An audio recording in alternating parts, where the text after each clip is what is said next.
Boycott करने से और ना करने से नुकसानात क्या हैं? हम टक्कर देंगे भाई उनको, और दे सकते हैं, क्योंकि अवाम ने कहा है कि भाई हमें मेड इन पाकिस्तान चाहिए। Boycott, boycott, boycott.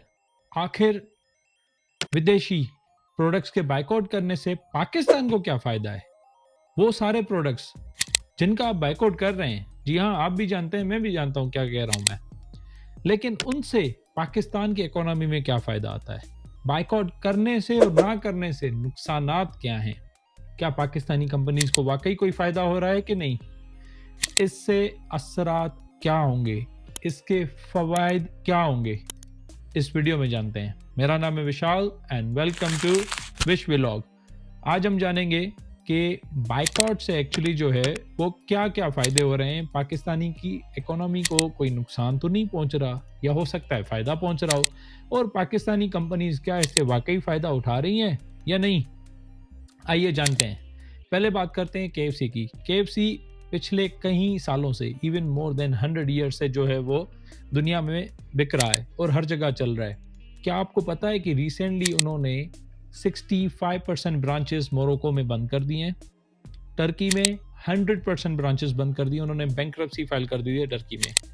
और पाकिस्तान में काफ़ी सारी ब्रांचेस उनकी लॉस में चल रही हैं। जी हाँ, केएफसी जैसा ब्रांड पाकिस्तान में लॉस में है। क्यों? क्योंकि पाकिस्तान के पास है अपना केएफसी, कबाबजी फ्राइड चिकन, जो स्टार्ट हुआ था इस मौके का फ़ायदा उठाते हुए।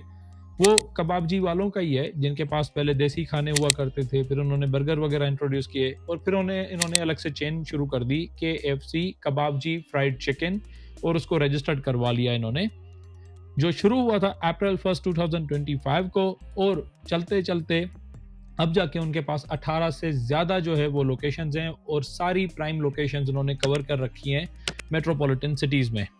और इससे ऑफ कोर्स उनको तो फ़ायदा होगा ही होगा, लोकल्स को जो है वो एम्प्लॉयमेंट भी मिलेगी, प्लस गवर्नमेंट को टैक्स भी मिलेगी, मतलब पाकिस्तान की मईशत भी बेहतर होगी।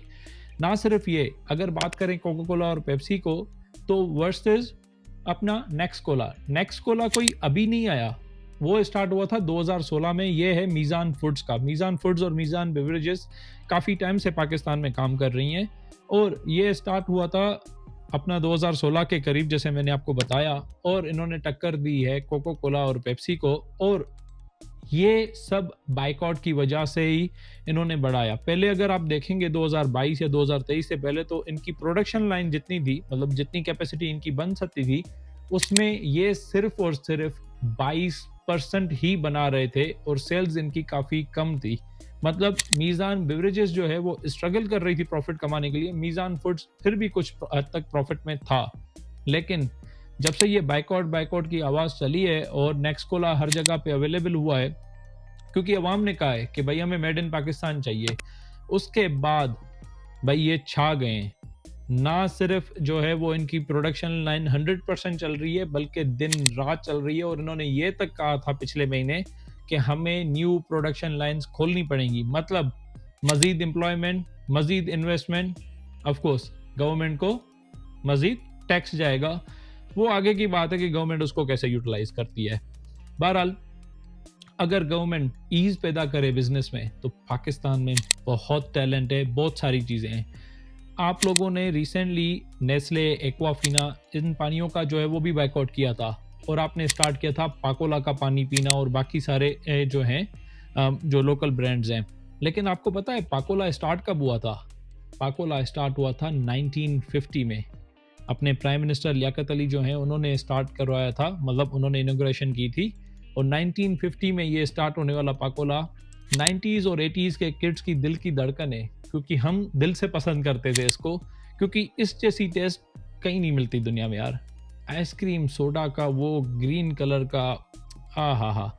इन्होंने बीच में जो है वो अपना मिल्क फ्लेवर्ड भी स्टार्ट किए थे, लेकिन वो शायद इतने चले नहीं। उसके बाद अब टक्कर देने के लिए ओल्पर्स को इन्होंने अपना मिल्क भी स्टार्ट किया हुआ है, लाइक वाइट रेगुलर मिल्क जो हम यूज़ करते हैं, और ये भी अच्छे खासे प्रॉफिट में हैं शुरू से। और ना सिर्फ ये, इसके अलावा काफ़ी सारे दूसरे ब्रांड्स हैं जो बायकॉट की वजह से जो है ट्रेंडिंग में चल रहे हैं। वैसे इंडिया ने, मोदी ने स्टार्ट किया था मेड इन इंडिया। भाई विदेशी छोड़ो, स्वदेशी अपनाओ, ये उन्होंने नारा लगाया था कि मेड इन इंडिया चलाओ और अपना जो है वो जो इंटरनेशनल ब्रांड्स हैं उनको जो है बैकआउट करें। उन्होंने किसी वजह से नहीं कहा था, बल्कि इसलिए कहा था कि उनकी मैशत स्ट्रांग हो, उनकी जो है उनके पास इन्वेस्टमेंट आए। उन्होंने ये भी शर्त रखी थी कि भाई आपने अपनी कोई भी चीज़ बेचनी है, जैसे टेस्ला है, एप्पल है, तो आपको 25% यहाँ से मैन्युफैक्चरिंग करनी पड़ेगी, या फिर अगर आप बाहर से मंगाएंगे तो आपको टैक्स ज़्यादा लगेगी। तो मार्केट में कॉम्पीट करने के लिए इवन एप्पल ने भी जो है वो वहाँ पे मैन्युफैक्चरिंग स्टार्ट कर दी है। और इससे हुआ क्या है, एम्प्लॉयमेंट बढ़ी है, इन्वेस्टमेंट आई है, बहुत सारे जो है वो फ़ायदे हुए हैं। इवन उनकी इकोनॉमी देखें, वर्ल्ड की 3rd नंबर पहुंच चुकी है। और काफ़ी सारी पॉलिसीज़ हैं जिनकी वजह से उनको जो है वो फ़ायदा हुआ है, उनके मुल्क को फ़ायदा हुआ है। तो सीधी सी बात है, ईज़ पैदा करेंगे बिजनेस में तो मुल्क आगे बढ़ेगा। इवन अभी जो है वो अंबानी साहब आप जानते हैं, उन्होंने जियो लॉन्च किया था और सारे टेलीकम्युनिकेशन दुनिया हिला दी थी। वहाँ पे सारे जितने भी कंपनीज थी, जितने भी कॉम्पिटिटर्स थे, वो इकट्ठा होकर भी उसको बीट नहीं कर पाए थे। अब उन्होंने स्टार्ट किया हुआ है कैंपा, वो 1977 में लॉन्च हुआ था, लेकिन मार्केट में नहीं टिक पाया और मार्केट से एग्जिट लेना पड़ गया। लेकिन पेटेंट अभी भी वहीं थे, मैन्युफैक्चरिंग यूनिट थे, सब थे। अंबानी ने परचेज कर लिया उसको, और 2022 में परचेज करने के बाद उन्होंने पूरी मार्केटिंग स्ट्रेटजी बनाई है, सब कुछ बनाया। इवन आईपीएल में उन्होंने जो है वो 200 करोड़ इन्वेस्ट किए हैं ताकि उसकी एडवर्टाइजमेंट अच्छी हो सके और कोका कोला और पेप्सी जैसों को इथिकली टक्कर दे सकें इंडिया में। तो इसी तरह ही पाकिस्तान में भी ईज होना चाहिए बिजनेस का, क्योंकि पाकिस्तानी भी टैलेंटेड हैं, हम भी टक्कर दे सकते हैं, लेकिन जज्बाती होके नहीं। जिस तरह के मुआशरे अभी आप देख रहे हैं, जिस तरह के हालात अभी आप देख रहे हैं, लोग जज्बाती हमारे ज़्यादा हो जाते हैं। इथिकली, ऑनेस्टली हम टक्कर देंगे भाई उनको, और दे सकते हैं। बहरहाल, ऐसी मज़ीद वीडियो देखने के लिए मेरे चैनल को सब्सक्राइब ज़रूर कीजिएगा। मिलते हैं अगली वीडियो में। Thank you so much.